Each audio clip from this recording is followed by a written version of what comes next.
अभी हमारे साथ बैठी हुई सुरों की मल्लिका कहे जाने वाली देवी जी हैं, जो पूरे बिहार नहीं पूरे देश में सिंगर में अपना एक अलग स्थान बनाते हैं। कभी भी इनके गीतों को आप फुहरता के तरीके से नहीं सुने होंगे, ना ही कोई ऐसा गीत सुने होंगे जिससे विवाद हुआ हो। बहुत सारे लोग इनके प्रोग्राम के बीच विवाद जानबूझकर कर लेते हैं, क्योंकि उन्हें अपना चेहरा चमकाना होता है। लेकिन देवी जी सिंगर के क्षेत्र में अपना एक अलग कीर्तिमान बना रखे हैं, जिनके गीतों से आज से 10 वर्ष पीछे आप जाइए, तो जिस समय कैसेट का समय था, तो उस समय इनके गीतों से शुरुआत होती थी। आज का समय है कि लोग अपने कानों में ईयरफोन लगा करके गीत सुन लेते हैं, लेकिन पहले के समय में लोग गीत सुनाया करते थे और अपने घर में बॉक्स लगाया करते थे, जिस बॉक्स से बगल के घरों में आवाज जाती थी। देवी जी की गीत आपने कहीं ना कहीं जरूर सुना होगा और प्रत्येक दिन सोशल मीडिया पर आपके पास आ जाता होगा। इस वर्ष जब बिहार में बाढ़ आई थी, तो सबसे ज्यादा देवी जी का गीत ट्रेंड किया था, लहर मारे धीरे धीरे। हर किसी ने सुना था और हर किसी के आंखों से आंसू आ रही थी उस गीत में जो सीन दिखाया जाता था, उस सीन को देखने के बाद।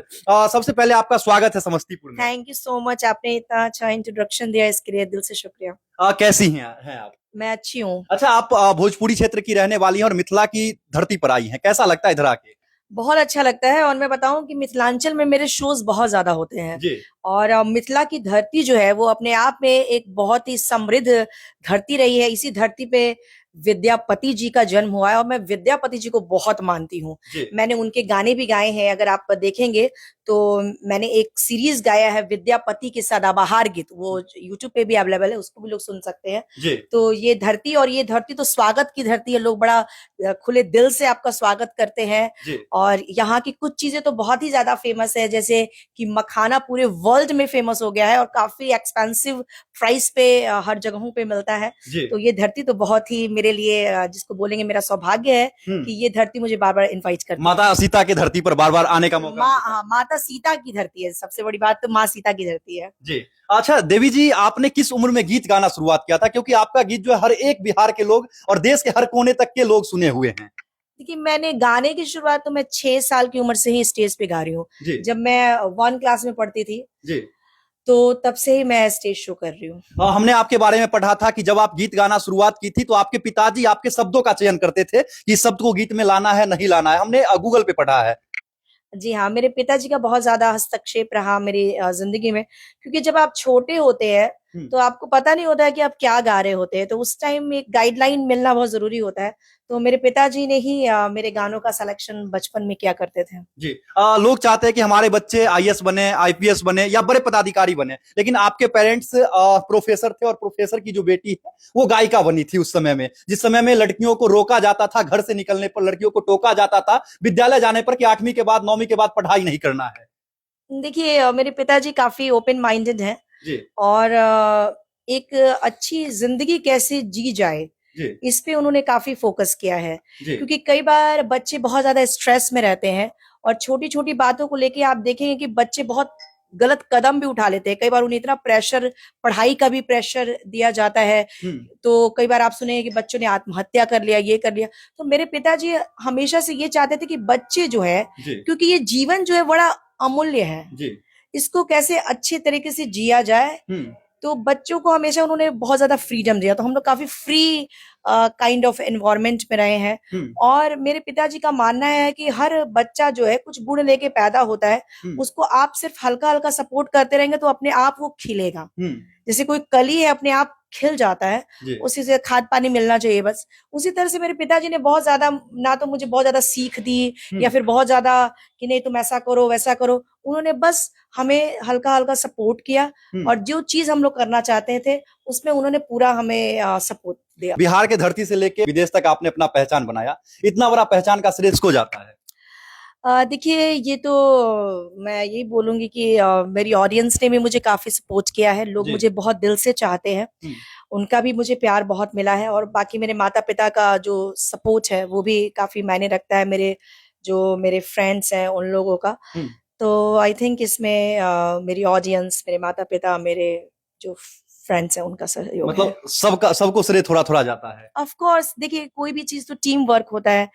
अब जैसे कोई घर ही बनता है तो किसी एक के से तो नहीं बनता, इंजीनियर उसे डिजाइन करता है, मजदूर उसमें अपना पसीना गिराता है, तब कोई चीज बिल्डअप होता है। तो ऐसा कहना कि एक ही किसी के श्रेय से कोई आदमी आगे नहीं बढ़ता है, उसमें कई लोगों का हाथ होता है। अच्छा, जब आपने शुरुआत किया था गायकी क्षेत्र का, तो कभी आपने सोचा था कि हमारी जो पहचान है वो हर जगह पर पहुंच जाएगी, हम जिस जगह पे जाएंगे हमारे इंतजार में हजारों लोग खड़े होंगे फूलमाला लेकर के स्वागत करने के लिए?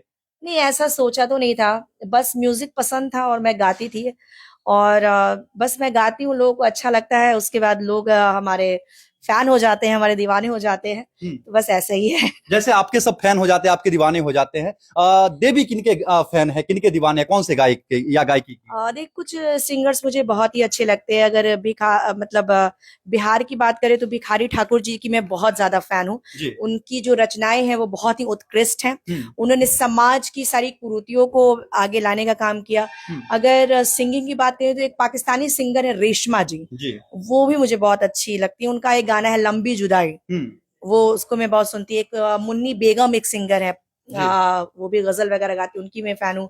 मुकेश की आवाज मुझे बहुत अच्छी लगती है, मोहम्मद रफी साहब की आवाज बहुत अच्छी लगती है। तो इन तमाम लोगों की मैं फैन हूँ। हम चाहते, अच्छा, आपके जिंदगी का सबसे ज्यादा बदलने वाला गीत कौन सा था आपके जिंदगी को? मेरा तो पहला ही एल्बम आया था पूर्वा बयार, तो वहां से मेरी लाइफ में, जिसको आप कह सकते हैं कि टर्निंग पॉइंट जो है, वो वहां से आया। हम चाहेंगे कि 2 लाइन गुनगुना के अपने दर्शकों को थोड़ा सा सुनाते हैं। ठीक है।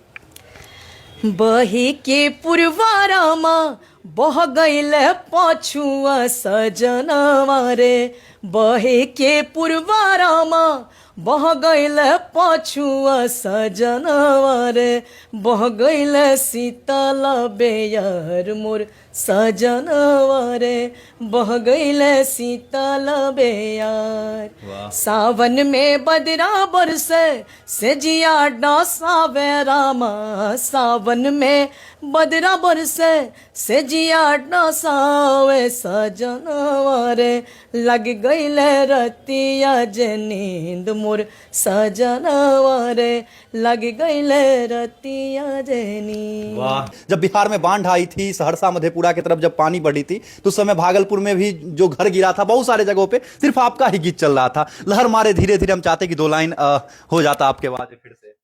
बिल्कुल, ये गाना तो मतलब छठ का है जी, तो मैं अपने दर्शकों को सुना देती हूँ।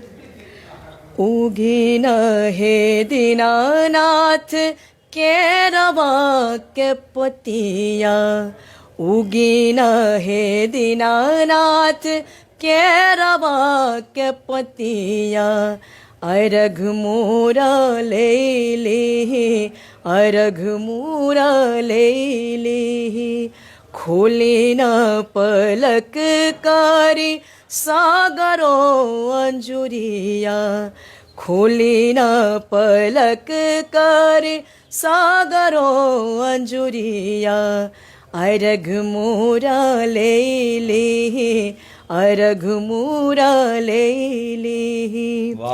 लहर मारे धीरे धीरे पानी गंगा जी के तीरे, ओही तीरे बराती तिवैया हम ठार, थर थर कांपे मोरा भीगल देहिया हूँ, कब से निहारी हम आदित्य राउरा, कवने कारण काहे होत जाता दरिया, कवने कारण काहे होत जाता दरिया, अर्घ मोरा ले ली, अर्घ मोरा ले ली।